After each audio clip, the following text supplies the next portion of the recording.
Shay, and thank you, Liz and Trinity, for having me back. I was just here a couple weeks ago, months ago. When was that? August.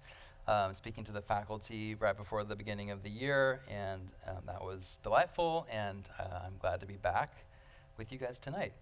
One of the things I said when I was here before to the faculty was, I'm so glad that there are educational institutions that are about the task of pursuing wisdom. It's shocking how rare that is in contemporary education, right? So much of education today, especially public education, but even some private education, doesn't have a vocabulary for wisdom.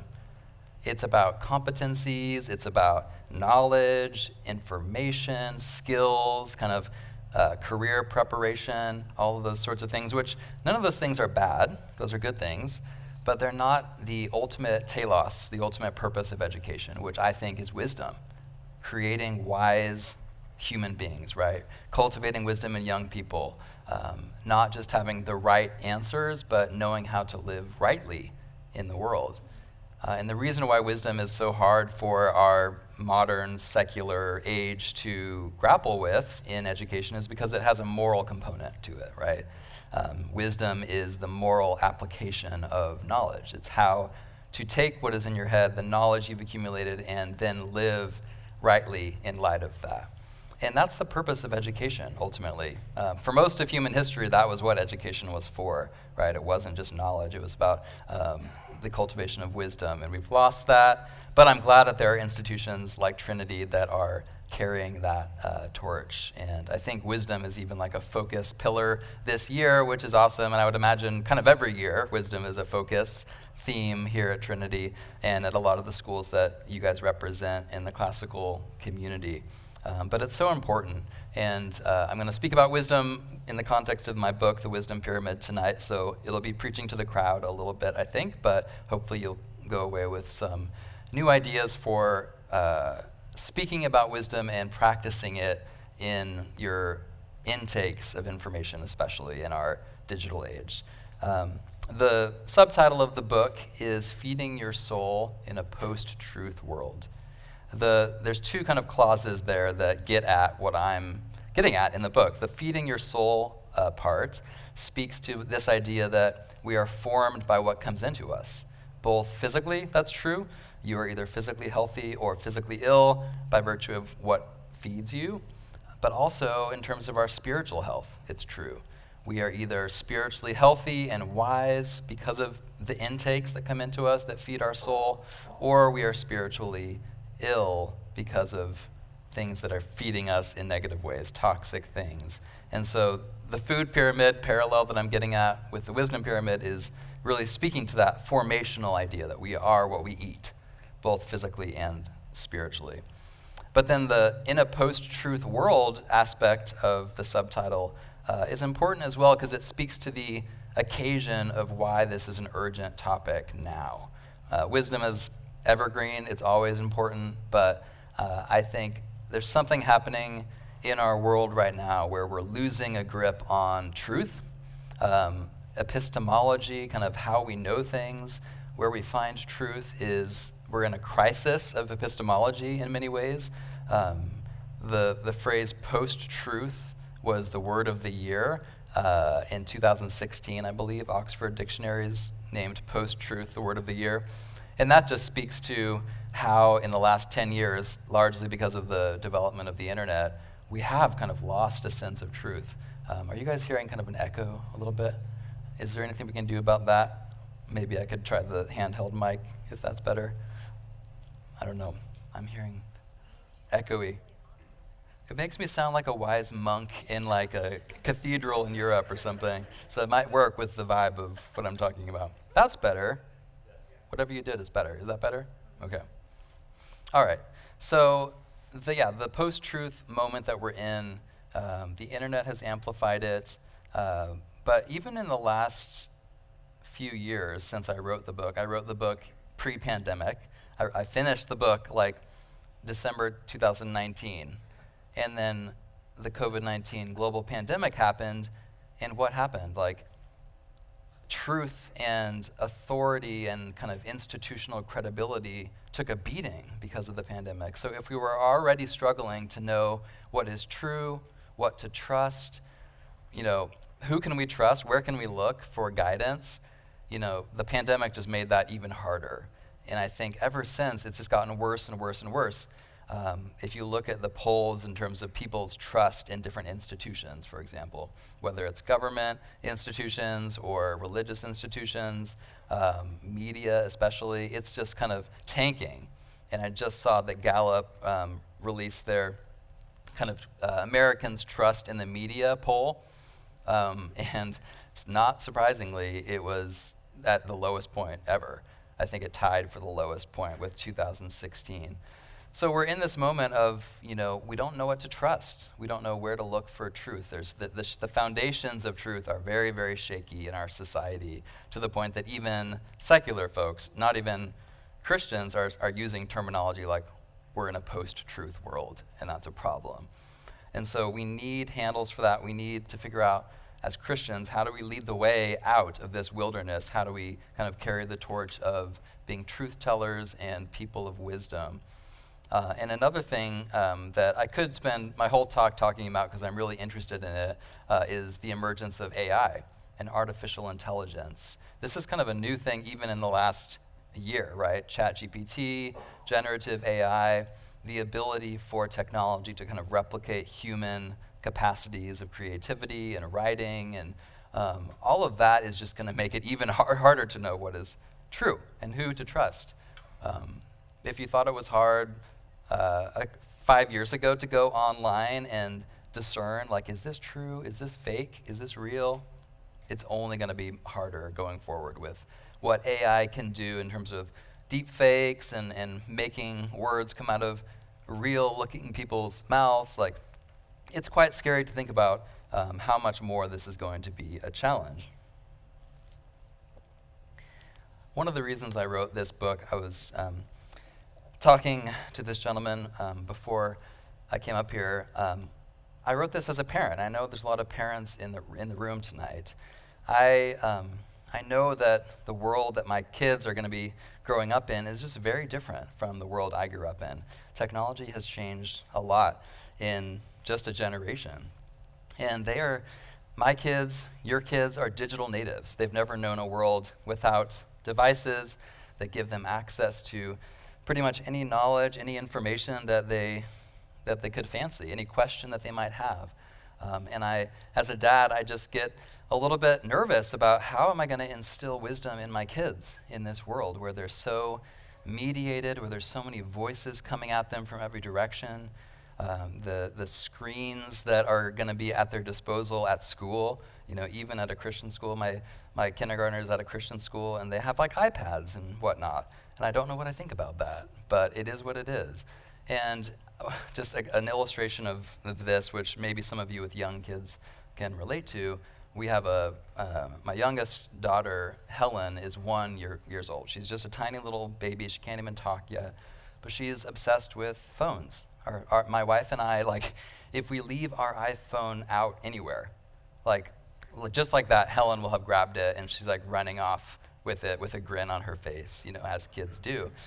And it just kills me, right? It's just no, I've failed as a parent because I don't want her to start her life tethered to a device. But it's because she sees mommy and daddy on our phones constantly. She knows this is a valuable thing because I see the adults in my world on their devices. And my wife and I work remote for our jobs, and we kind of have to be on our devices for that. And so it's unavoidable that she sees us doing that.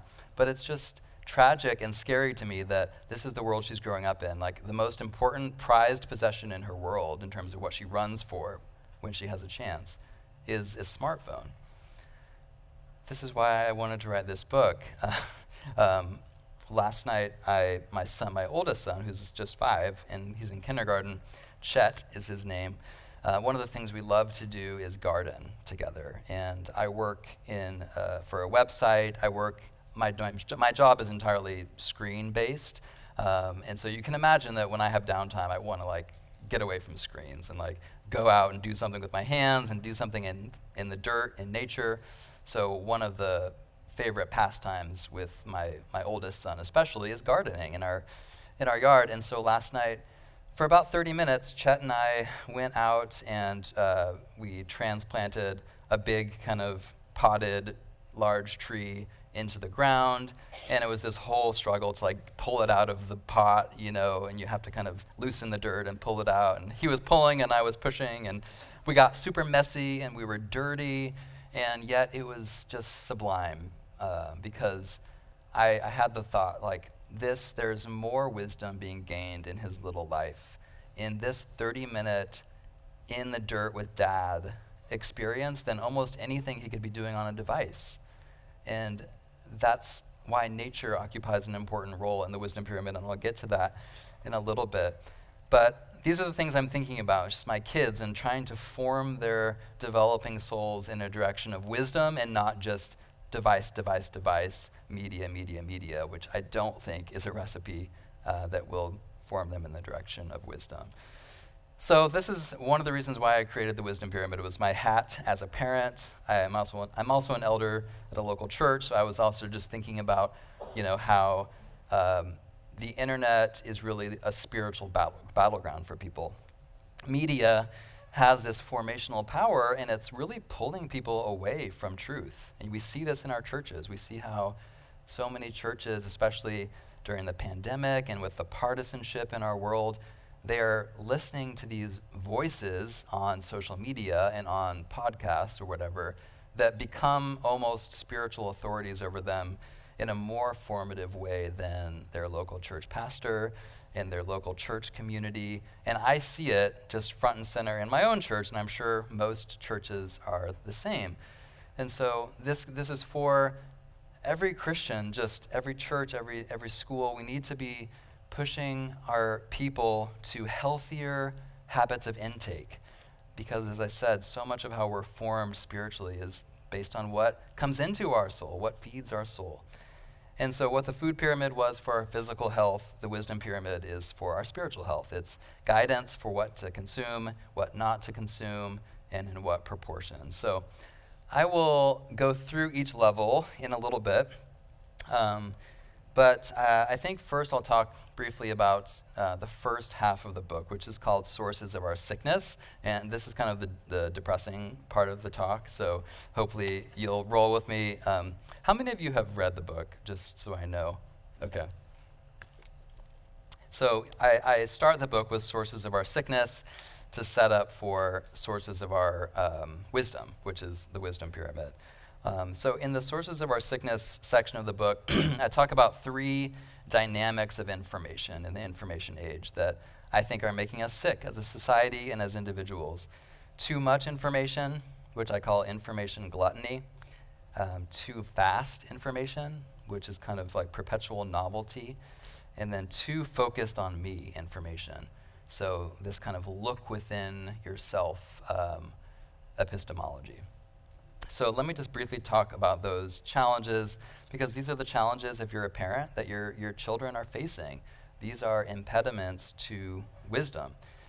So too much information gluttony. There's corollaries with eating, with physical health, as you'll notice with each of these. So just like eating too much food will make you sick, consuming too much information, it makes us unwell. And if you're feeling yourself kind of getting a little bit destabilized and kind of spiritually nauseous when you wake up every day and you scroll through a million things on your feeds and news about this atrocity in this part of the world and this headline about this politician and everything in between, it's because we aren't made for this amount of information stimulation. It makes us unwell, and it's not conducive to wisdom. And so there's just the glut of information coming across our feeds. There's Google as a gateway to information, which has made information very easily accessible, but it's removed the healthy process of kind of digging into information. Someone, maybe it was Nicholas Carr, in his book, The Shallows, talked about how the internet has turned us into kind of strip miners of information, rather than excavators. So instead of kind of deep pursuit of knowledge, now it's just like a Google search away. And we get our information that we need here, we get it there. And often what Google does with its search results, they're tailored to us as individuals. And so we find what we want to find, right? We find what the algorithm has learned we want to find. And one of the problems of a world of too much information is that it adds fuel to the fires of our kind of partisanship, because whatever you believe about any given issue, let's take the pandemic, whatever you thought about the pandemic, total hoax, totally like a conspiracy on one end, to like the world's scariest disease ever to encounter humankind, danger, danger, danger, on this extreme, whatever you thought about the pandemic, you could Google your way to studies, experts, data, convincing evidence that backed you up, right? You saw this play out. Everyone on social media was like talking past each other because they were like, nope, my expert says this. My expert says this. My facts say this. Nope, my alternative facts say this. And that's because the internet is an infinitely large space. And so any kind of perspective, any argument has room to flourish and grow. And that's why we're seeing all sorts of dangerous communities of conspiracy theories develop on the internet, because the internet is fertile ground and there's no limits to it. The shelf space is infinitely larger than Target, right, where there's limited space for what's on offer. There are no limits on the internet, and so we have this too much information problem.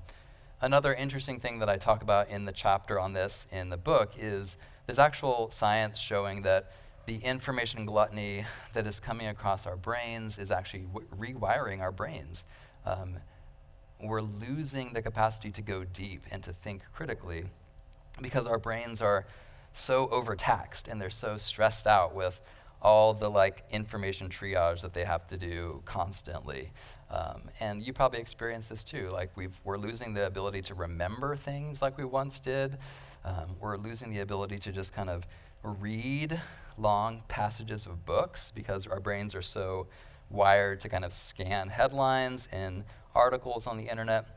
And so it's changing our brains in a scary way because we need the ability to think critically and to evaluate information in a critical way in order to be wise. And yet this too much information dynamic is making that harder and harder to do.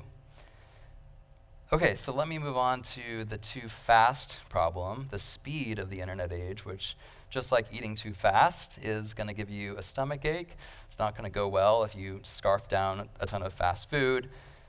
The same is true of consuming information too fast. And man, we see this on a daily basis, right, with how fast the news cycle is and how the media is incentivized to be kind of the quickest out with whatever headline it is.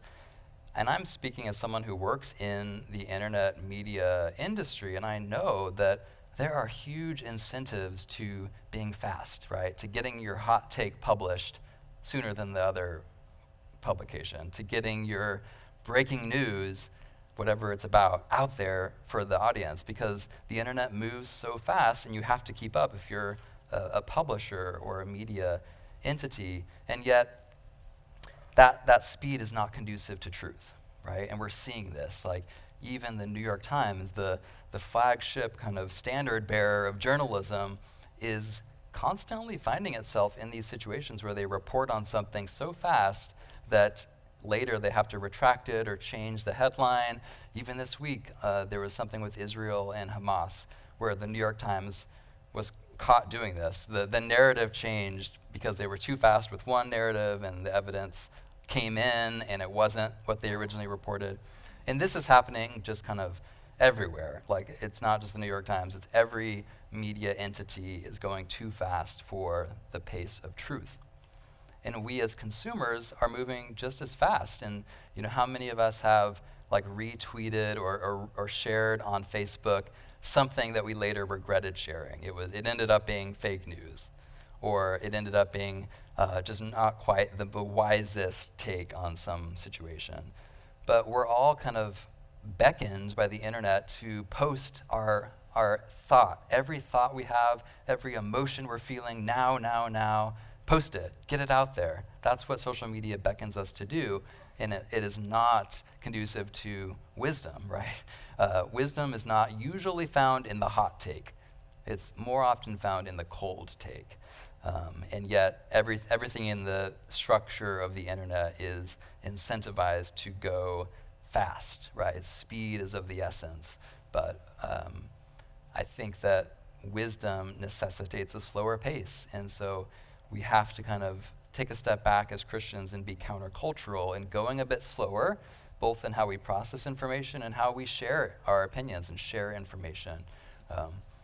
There are lots of examples I could give about how I've been grieved to see Christians kind of fall into these speed traps, if you will, on the internet. But one of them is close to home because I went to Wheaton College, and one of our hometown heroes is Todd Beamer. Do you guys know who Todd Beamer is? Does that name ring a bell? He was the guy on United 93 on September 11th who said, "Let's roll," and kind of led the resistance to overtake the terrorists.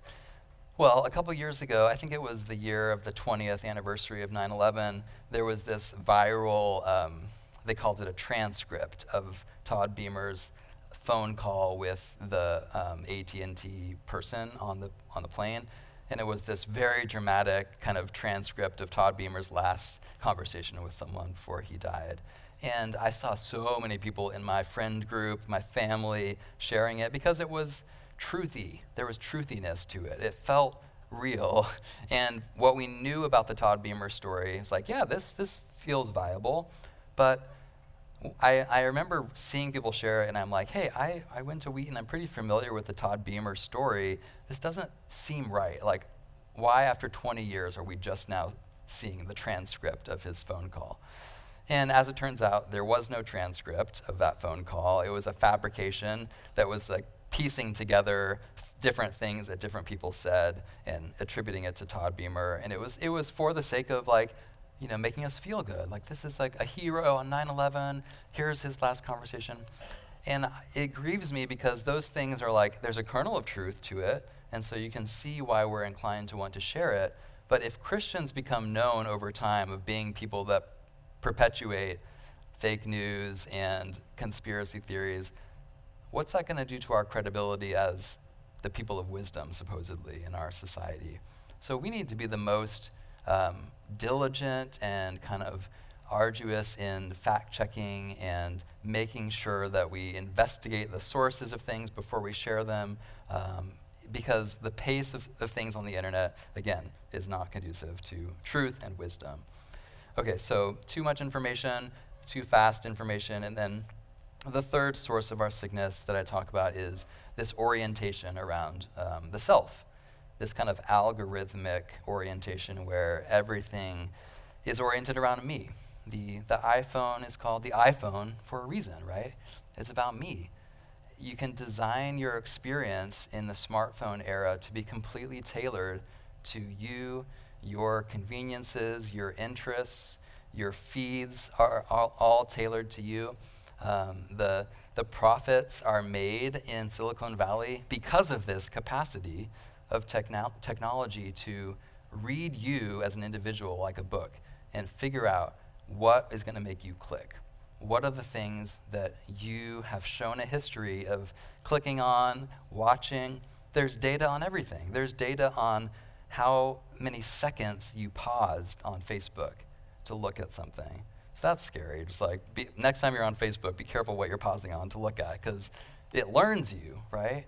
And this orientation around the self is kind of just a technological layer that is added onto a philosophical layer that has been long in development, this kind of inward turn of epistemology, which you can trace that back to the Enlightenment, where truth used to be something outside of the self. It was this objective thing that we as individuals had to kind of basically defer to. There is a reality out there, whether I like it or not. Starting in the Enlightenment and kind of going through the Romantic period, and especially in the modern and postmodern period, we're now to this point where it's taken for granted that, look within yourself for truth. That is the locus of truth. Like, there is your truth and my truth. And it's not controversial to say that, as nonsensical as it is, right? And you can kind of see why people are looking within themselves for truth, because we live in this chaotic space where I don't trust that person, I don't trust these institutions, the internet is not trustworthy, I can't trust anyone, so I'm just going to kind of look within myself and go with my gut. You can sort of see why that is a appealing option. But as we know, biblically, that's a path to destruction, right? Do not be wise in your own eyes, right? In all your ways acknowledge him, and he will make straight your paths. Do not trust in yourself. That's not a way to flourish in life. So we have to be countercultural in this, both on the philosophical level and I think on the technological level. A world that revolves around me, whether we're talking about me as the source of truth or just me as the central actor or consumer or performer in my orbit, is not a healthy place to be, right? We are healthy and wise insofar as the truths outside of me and the community and the people outside of me are more important and more compelling to me than myself. And that is the path of wisdom. And so this look within yourself epistemology with the algorithms just kind of amplifying it is one of the dynamics that is making us quite unwise. Okay, so those are the three sources of our sickness that I talk about. Too much information, too fast, too focused on me. That sets up for the sources of our health. This is the happy part of the book and the talk. What I'm getting at here is basically the central idea. Hopefully you can pick it up as you look at the layers here, which if you're familiar with the food pyramid, it goes from most nutritious, most important for your diet at the bottom to kind of important, healthy, but like progressively less so. And at the top, it's like the fats, oils, and sweets, right? It's like, do it in moderation, use sparingly. You can have it occasionally, a brownie is okay, occasionally, but don't make it a staple of your diet. One of the things that people often ask when they look at this is, why did you order it in precisely the way that you did? Like, why is nature kind of the third most important food group for your wisdom? Why are books the next most important? And my answer is that I was thinking about wisdom as something that is God-oriented, right? God is the embodiment of wisdom. He's the standard of wisdom. He is wisdom, the logos. He is the truth. And so if that's true, if wisdom comes from above, as James says, it doesn't come from within us, there's no other place in our world where we can get wisdom except from God and a relationship with God, then it makes sense that the sources that are going to be most nourishing for our wisdom diet are those that are closest in proximity to God. So the ordering rationale for me was just proximity to God. So from the bottom up, it's God's word. There's no closer to the source that you can get than his direct speech to us, his direct special revelation. He initiated a conversation with us, and it was a gift, right? That he spoke this truth to us, that we can hold in our hands, that we can learn who he is through his direct revelation. So that has to occupy the foundational source of our wisdom diet. The church, I argue, is the second closest in proximity we have to God because it's his creation, right? The church is something that the Spirit is forming, the ecclesia, this people that is being formed. It's the body of Christ on earth. I just preached at my church this week on Ephesians 4 and Paul's beautiful metaphor of the body. Christ is the head. The church is his body. And Paul refers to it as a great mystery, that Christ as the head would be in union with us as this frail, broken, prone to dysfunction body. And nevertheless, he has unified himself with us so that we are his hands and feet. We are the physical representation of Christ on earth since he ascended into heaven. And that means there's a proximity to God in the church. It's the only God-made institution in the world. Every other institution, including Trinity Classical Academy, as great as it is going to die one day and be kind of forgotten in history. But the church will remain. It is an institution God created, and so it will be throughout eternity. The people of God will last. And so there's wisdom in the church. And there's a lot more I could say about each of these levels, but I wrote a whole book about why the local church is important. It's called Uncomfortable. And I think for young people especially in this age, church, like physical, embodied local church, is kind of up for grabs. Like, is that really necessary? Can't I just get my Jesus fix with a certain podcast or listening to Christian music or reading the Bible on my app? And no. There is an importance in the embodied gathering of the local church. It's this interpretive community. If God's word is the most important source of our wisdom, well, that's great, but it's sometimes a hard book to understand, right? It's a hard book to know exactly how to apply to different aspects of our life. So we need community, right? We need community to help us understand this most important source of wisdom. And the church is that community. Throughout church history, for 2,000 years, it has been this wonderful interpretive community where Christians, even illiterate Christians who couldn't even read the Bible, for the first couple centuries, we have to remember most Christians couldn't read the Bible. They didn't have the Bible in physical possession. So they went to church to have the Bible communicated to them and taught and preached. And so we can't forsake the importance of the church. And I think there's also things that happen in terms of our embodied worship at church that are good for our wisdom. And one of the things I talk about throughout the wisdom pyramid is that wisdom is not just cerebral. We sometimes think about wisdom as what's in your head only. But wisdom is this, I think it's a full-bodied experience. God created us, right, not just to be brains on sticks, but to be full-bodied creatures who have loves and affections and longings. We are wired to love God, not just to know him, not just to know about him, I should say, but to know him in relationship. And church worship and just the ritual of that, being in this space at least once a week where you are not the star of the show, whatever your smartphone tells you in terms of you being the center of the universe. It's not the case when you go to church. It's a God-centered experience. It's a time where you get outside of yourself and you are just kind of literally prostrate before a holy God in the community of brothers and sisters who are doing the same thing. And there's a wisdom in that. And there's a wisdom that we pick up that is caught, not just taught, that is caught in the act of worship.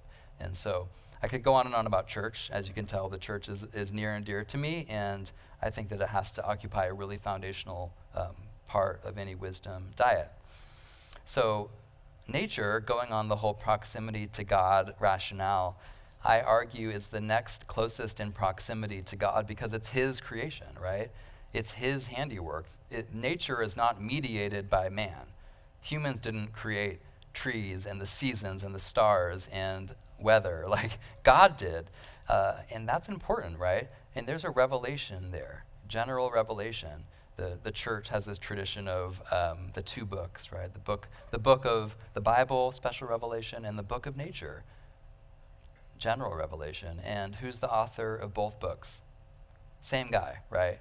God is the author of both books, which means there's wisdom to be gained in both of them. You just kind of see it in different ways and you kind of pick it up in different ways. And perhaps there's more difficulty or potential for error with the book of nature because it's not as explicit. It's not written out in the Bible. But it stands to reason that if both of these things were written by the same guy, created by the same guy, there should be synchronicity between the two of them. And things that you read in the Bible, truths that you uncover in the Bible, should correspond to truths of the way that humans are designed, right?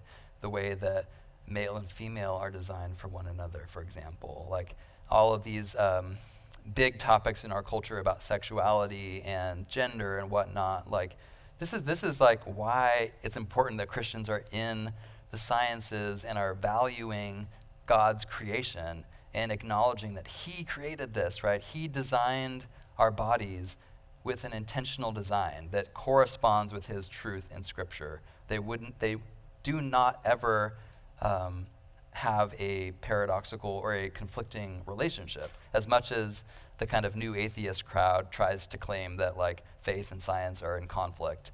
No, we're reading the science wrong or we're reading the Bible wrong if we think that. They are written by the same author, so there can be no conflict there. And as educators, we need to push that idea that like the sciences are a natural field of study for Christians, because what you are doing in science is studying God's handiwork. Full stop, period. That is what science is. 99% of scientists probably wouldn't say that, they wouldn't acknowledge that, but that is what they are doing. They are studying, they are trying to learn about the world God made. And there is wisdom to be found there if we have eyes to see, and if we acknowledge that this is his handiwork.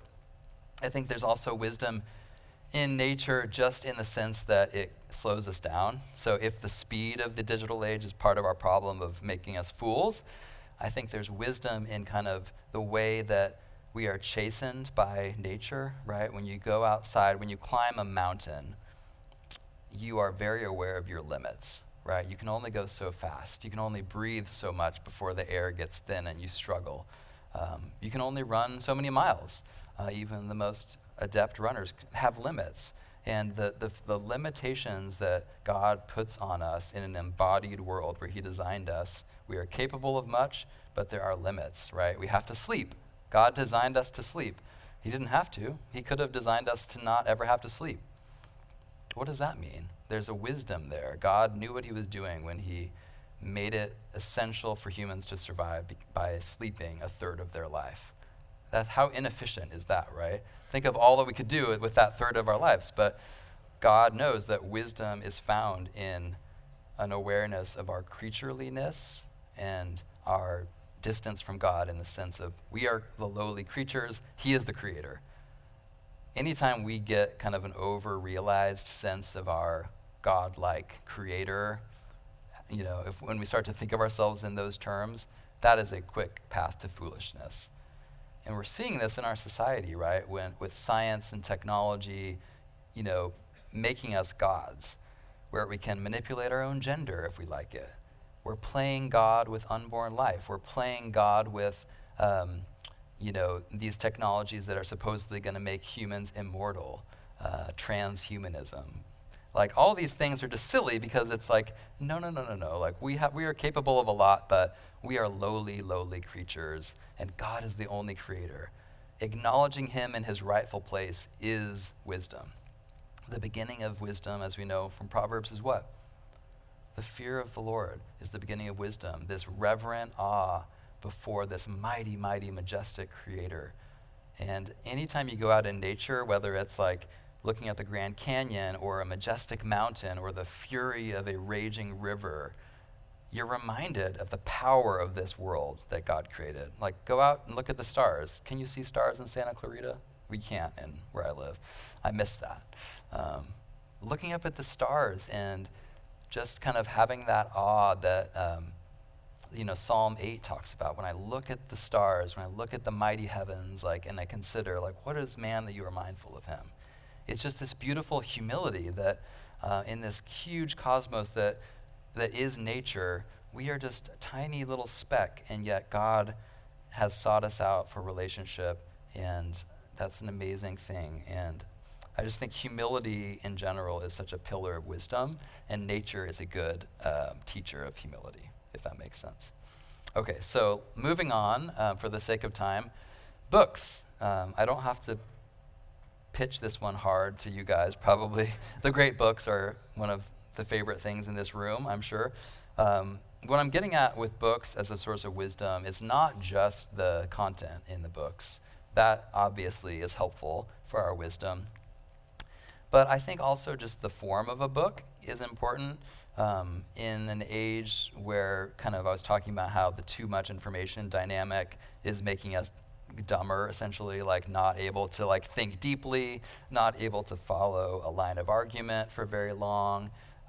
And the speed of the internet age is making us very fidgety and wanting to go on to the next thing right away.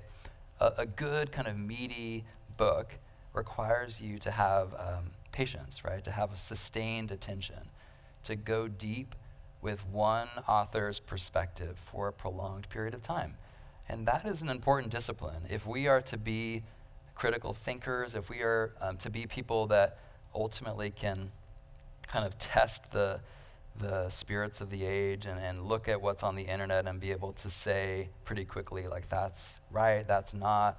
We have to develop this muscle of critical thinking. And I think the form of a book and the discussions that we can have about books really helps with that. And I think books help us make connections, right? They connect the dots. Some of my favorite moments reading books is like when you read a book and there's like a ding, ding, ding light bulb that goes off where you're like, oh yeah, like what this author is saying like connects with what that other author that I read a few years ago said. And that kind of great tradition of intellectual history and these authors that are making connections across time, that ability of being able to like traverse time and draw from the wisdom of ages past is a lost art. It's a dying art, right?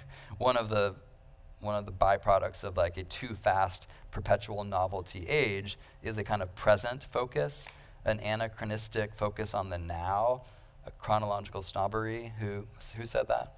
C.S. Lewis. And I think that is a huge detriment to our wisdom.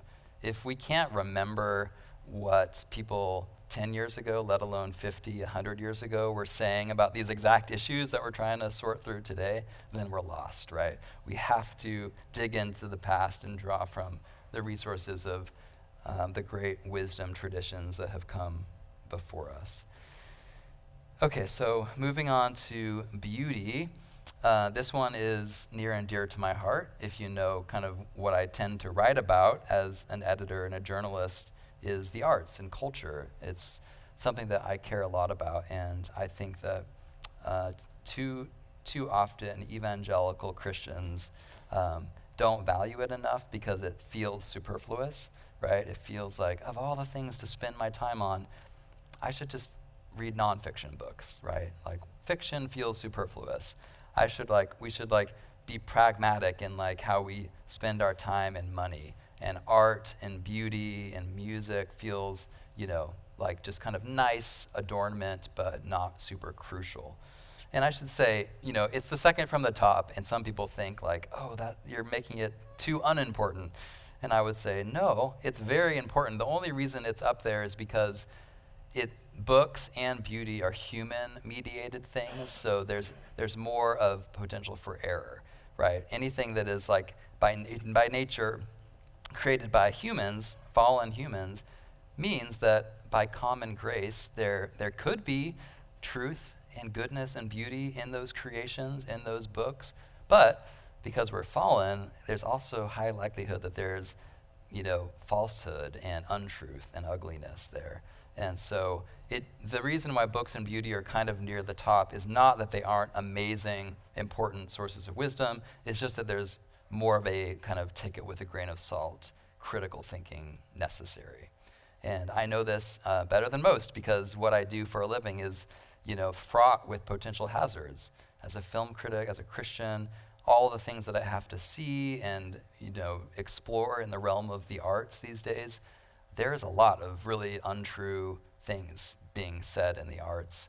And yet, that's no reason to demean or diminish the whole genre of beauty and art because there's so much there that's rich in nutrients for our wisdom.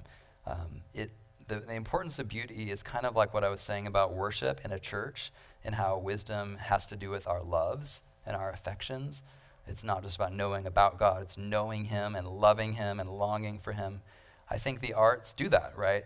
The reason why we sing at church and not just recite creeds, we sing, is because beauty does something for our wisdom. It engages our affections and our emotions more than just our heads. It's why throughout church history, singing has been a part of it, because the truths of God's word kind of stick when they are attached to the forms of beauty. And the Bible itself testifies to this, right? God could have revealed himself to us in the form of just kind of like bullet points, like 20,000 bullet points that you need to know for life, about me, about salvation, right? He could have revealed himself that way. And we don't often think about this, but he chose to reveal himself through the forms of beauty, storytelling, metaphor, psalms, wisdom literature, heroes, villains, drama, tension. It's the greatest story ever told, right? That doesn't mean it's fake, it's not fiction, but it uses the forms of storytelling and beauty. And Jesus himself, right? He spoke in parables. He spoke in these image-based kind of drawing from nature and imagery.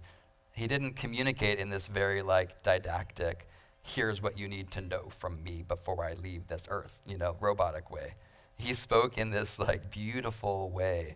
And if Jesus himself did it, and if God himself saw fit to communicate in the Bible in a beautiful way, we as Christians should value it as well.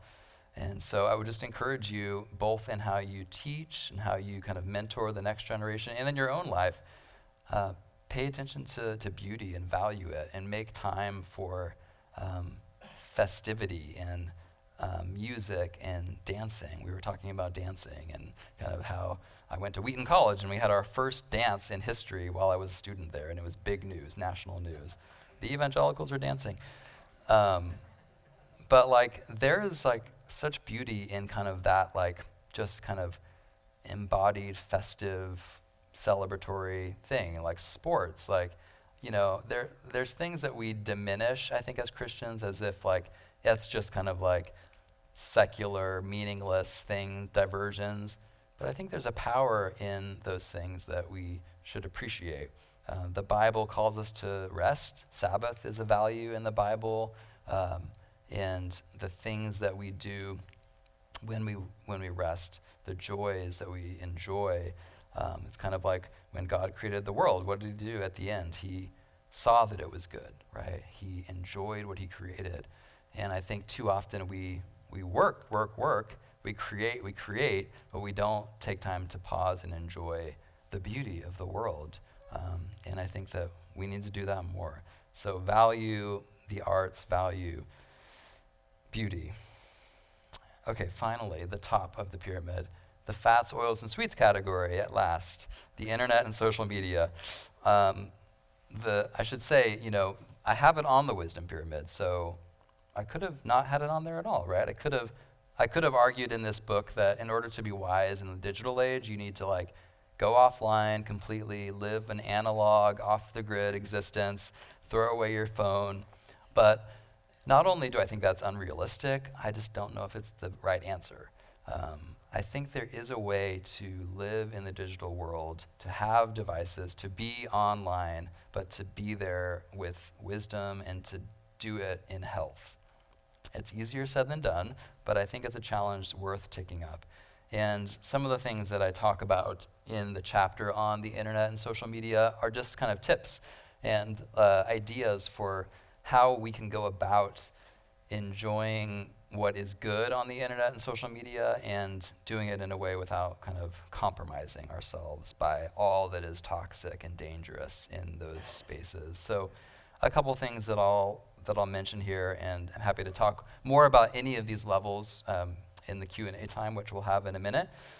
But one thing that I like to emphasize is just intentionality versus passivity. So I think a lot of the problem with the internet and smartphones in particular is that we go about it passively. We pull out our phone when we have any break in our day, right? We're sitting at a stoplight in traffic, or we're just kind of it's dead air, what am I gonna do? Okay, I'm gonna pull out my phone and just start scrolling. I'm gonna look at whatever notification I have to look at. Or, when you're in line at a coffee shop and you have literally only about 60 seconds of dead time, what are we all increasingly conditioned to do? Pull out your phone. If you go to a coffee shop these days, next time you go, just look around you. Everyone will be looking down at their device. That tells you how powerful the tech companies have become in terms of they've got us so hooked that we are passive consumers. The vast majority of these people are not going on their device because they have a specific intention in mind. They're going on their device out of habit to fill open space in their lives. And when they go online passively, they are at the mercy of the algorithm. they're going to open their feeds, and what's going to be there? Whatever the algorithm wants you to click on. And again, it knows you. It knows what you want to, what you're prone to looking at. And so you get sucked into this rabbit hole, and one thing leads to another, and 30 minutes goes by, and you're like, what happened to that time? Like, I'm doing nothing here. It's meaningless. I think that one of the things that keeps me up at night the most about the way we use technology is that we have increasingly little unmediated space in our lives. And I'm speaking from my own experience. Like, when I kind of take time to audit my day-to-day life, there are very few moments where I am without a device, where I'm not just conditioned to pull it out and do something, anything. And there's always something to do, right? There's always another text message to answer, another thing to do. But the net effect of that is that we are, as humans, we are being deprived more and more of unmediated space where we can just be still and silent with our thoughts, with God, with nature, right? How many of us are walking outside in nature looking down at our phones out of habit when we could be looking at the world God made and gleaning wisdom just by observing that? So something I say either in the book or in an article that I wrote is that sometimes staring at a blank wall for 30 minutes is like better for your wisdom than doing anything on your phone, right? Like, because that unmediated space is important for our wisdom. The monastics were brilliant. They understood this. The quietness of a simple life where there were long stretches of silence and emptiness are so incredibly important, and we've increasingly lost that. So the passive kind of habitual use of technology is really important, and the thing that can help us overcome that is just only going online when we have an intention in mind. So next time you're prone to picking up your phone, do it because you have a specific thing in mind to do, and then once that task is done, be done with your phone, right? Don't just kind of linger and then check another app and check your social media accounts while you're there and do these other things. Like, pick up your phone, order what you need to order on Amazon, and then put it away. Like, if we were all more intentional with how we used it and not passive, and we kind of used it for what it's good for doing, ordering DoorDash or, calling an Uber, like, there are some great uses of a smartphone. But then, like, put it away. It served its purpose, put it in its right place, and then go pick up a physical book or go outside and play with your kids and, garden with your 5-year-old if you have a 5-year-old. So intentionality and not passivity is one important thing that I recommend. And then another thing is, if you're using the online world and social media to actually benefit from these lower levels or to kind of supplement these things, then that's a good, healthy use of digital technology. For example, if you have like Bible software on your computer that helps you unpack Scripture, or there's lots of great Bible apps that help you understand Scripture and make connections. Nature. I wouldn't recommend only experiencing nature through like nature documentaries on Netflix, but that's one way that you could use the internet to be pointed in the direction of God's creation. And so you can use the internet for these other sources of wisdom, and that can be helpful too. Okay, I think I'll end there. We've gone through the pyramid, and I think that the main takeaway is just order your intakes around God, right? Think about proximity to God. Are you filling your diet with the things of God? Then you're on a good path towards wisdom. But if you're not, if you flip the pyramid and you're focusing on this kind of digital, robotic, algorithmic experience, that's not going to be a good recipe for wisdom. All right, I'm done, and I think we'll have some time for Q&A. Shay, are you going to help moderate that? Thank you guys for letting me share with you tonight.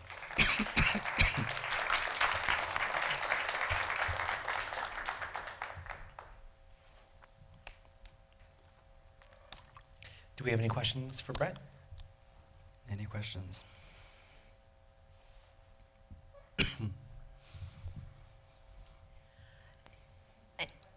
In terms of the wisdom pyramid, would you say that this would be the correct titration of these sources per developmental level of human, such as, 5 and under, 5 to 10, based on developmental stages? Yeah, it's a good question, and I've thought about like doing like a kid's version of the wisdom pyramid or like a family workbook type thing for the wisdom pyramid, because I'm trying to practice it in my own household with my own kids. And, for the most part, I think it does work for pretty much all ages. It looks different. For my 1-year-old daughter, the Bible is obviously going to look different. But, there's Bibles out there there's like board book Bibles for every young child, and there's Bibles at every age. And then church, we take our kids to church faithfully, and we're trying to instill that in them as a priority in their lives. Nature, we take our kids on walks every Saturday morning. That's like a weekly rhythm. And we try to go outside and play as much as we can in our backyard. With each of these, we try to practice it with our young kids, and I think there's ways that you can apply this basic concept to all ages, which is kind of a fun challenge, to think about how if you're an educator of a certain developmental age, like how can I apply this in my classroom? How can I apply this in Sunday school at church or whatever? So, yeah.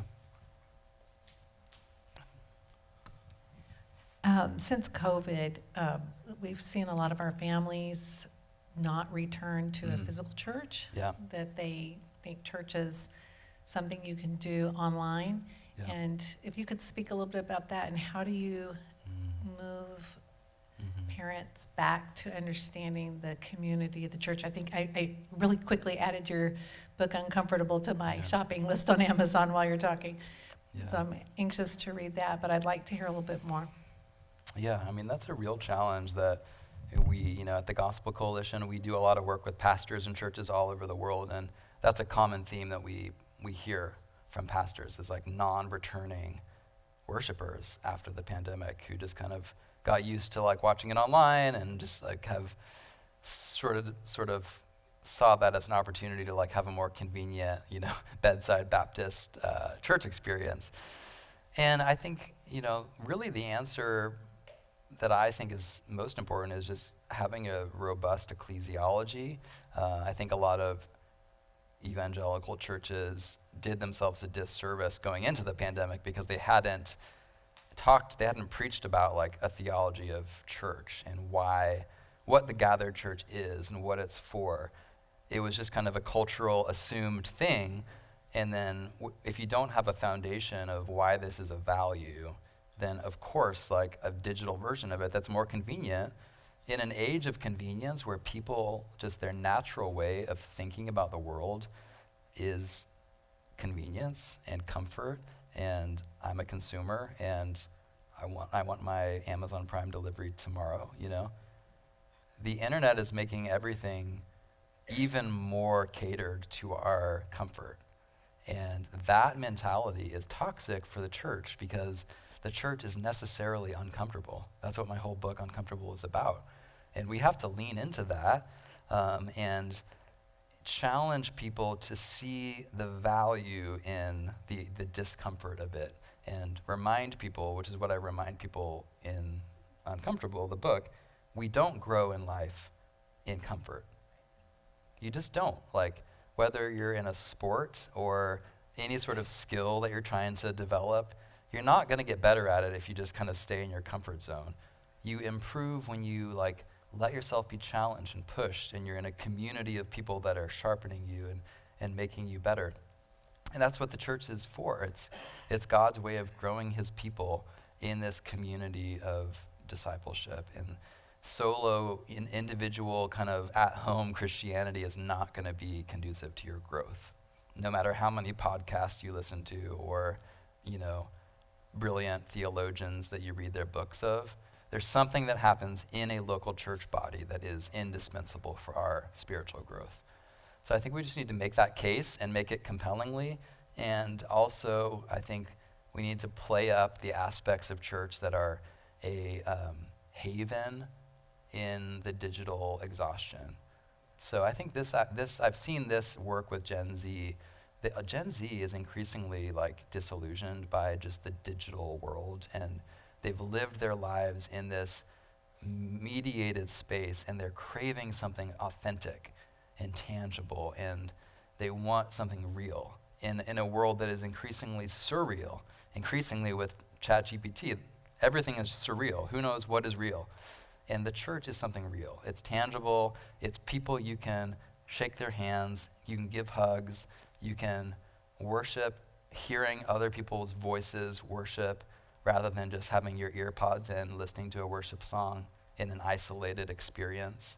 So I think playing up those stark differences between, here's all the things the world offers you that are not fulfilling you in terms of a digital kind of wasteland. Here's what the church is and has always been and will always be. In a world that's in flux and that's always changing, there's something powerful in the fact that you go to church and you do the things that Christians 2,000 years ago were doing and Christians all over the world are doing. In an unstable, scary world, I think there's a real haven that the church can be to people. And we just need to talk about that more and own that as a good thing and not have this chip on our shoulder about how costly and inconvenient going to church is. The inconvenience of it is an asset. Thank you. How does wisdom fit into like some of the thoughts of like Marshall McLuhan when he said the medium is the message, where you take that one device and you have a commonality where it loses the degrees of separation are no longer present. So we treat it in a way that's not authentic to its individuality, and everything becomes one thing, and so we disregard it because it's functional or not functional. So for example, talk about the internet streamlining, right? So people say, we don't have to go to church anymore because I'm in my living room, I can have my pajamas on, get my coffee, and no one's going to bother me. Right. And so you lose the authenticness of church because we have taken that medium and message and put it together. Yeah. Everything I was just talking about with the physical church versus the screen church is very much something Marshall McLuhan would talk about and did talk about. He was a Catholic thinker, so he thought about the way that sacred messages are changed and demeaned and kind of perverted by different technologies. Neil Postman talked about this quite a bit in his book, Abusing Ourselves to Death, which I just reread, and it's such a prophetic book. Everyone needs to read that book if you're in education. He was an educator at NYU School of Education, and he talked about a lot of things that had happened with different technologies, changing the way that we think. In his age, it was television, but yeah, I mean, those guys, McLuhan, Postman, were totally right on, and we as Christians need to be thinking more about that. The medium matters, and having church in an app on your smartphone is not the same as a physical church, and it changes it. And the same is true of a Bible, right? Like a physical book Bible is a different medium than a smartphone Bible. It's not the same thing, and we need to think carefully about how the medium changes the message, right? And of course, our very faith, at its root, is God taking on the medium of human, right? The form of man. So that mattered, right? The incarnation matters. So we need to think about these things.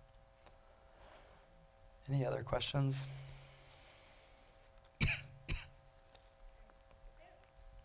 I'm not an educator, so I'm not up on all of what all of you have read, but it seems to me, I mean, we're working from the bottom up, which we need to, but I feel like the world is starting at us from the top down, and what distresses me is I don't know that, that the world values what you've spoken, that the world even values wisdom and truth, and I'm not sure how we grab everybody at the top to get them down to the bottom.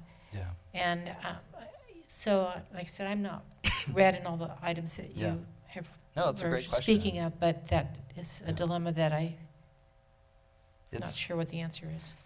Yeah, it's sobering, and really, this book is not attempting to grab everyone that's there and pull them down.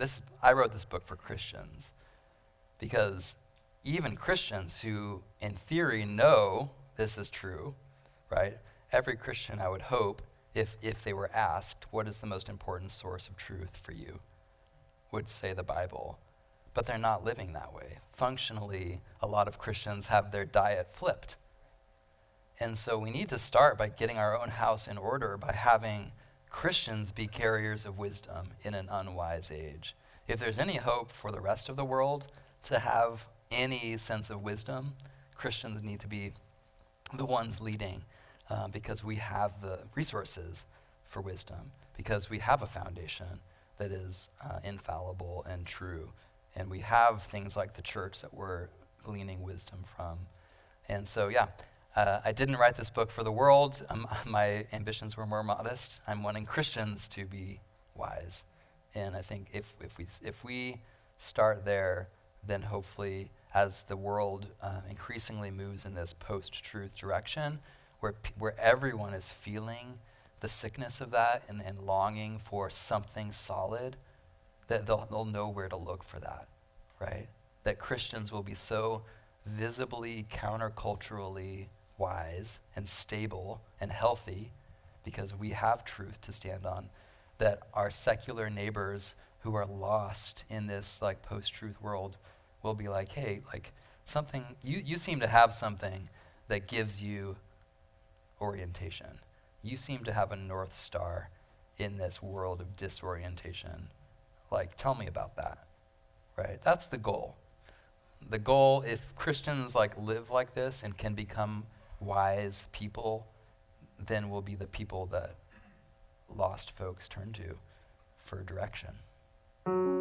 Thank you.